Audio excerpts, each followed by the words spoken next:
Hi mga kabesh! Andito po tayo para magluto ng masarap na arroz caldo.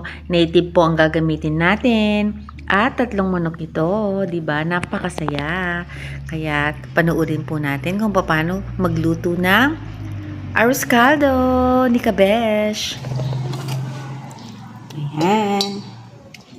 Ang gagawin mo ngayon, sa matagal ko siyang pinalambot, 1 oras ko siyang ni-rice pre-pressure cooker. Ngayon naman, alam niyo ba, itong kamay ko, grabe talagang napaso ng husto sa sobrang init nitong manok na ginaganito ko. Kasi magjo-duty pa ako, kailangan ko nang mailuto. O, diba? O, ayan.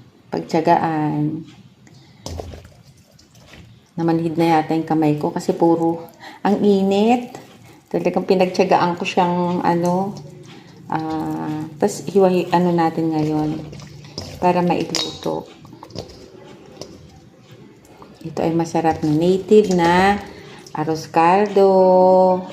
Kaya masaya na naman yung mga kapitbahay ko mamaya. Ayan.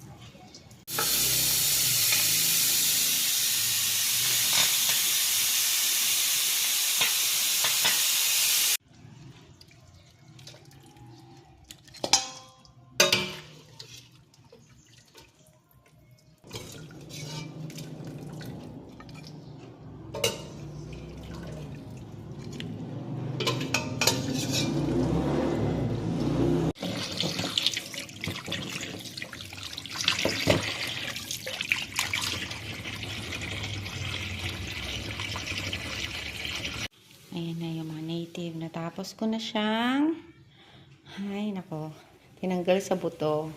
Ito, karaming buto yung natanggal. Kailangan maingat ka kasi native siya. Yung arroz caldo, ayan. O, diba? Pure na ito. Pure na pure yung malagkit niya kasi sabi ko yung special. So, binabad ko sa tubig para malinis na malinis. Tatandaan pag nagigisa, lalagyan mo ng asin. Yung bawang at sibuyas. Para lumalabas yung talagang masaya. Pag nagluluto ka, kailangan masaya ka para masarap. Ito na yung naku. Ang daming proseso para maging ganito. Pressure cooker ko ng 1 oras.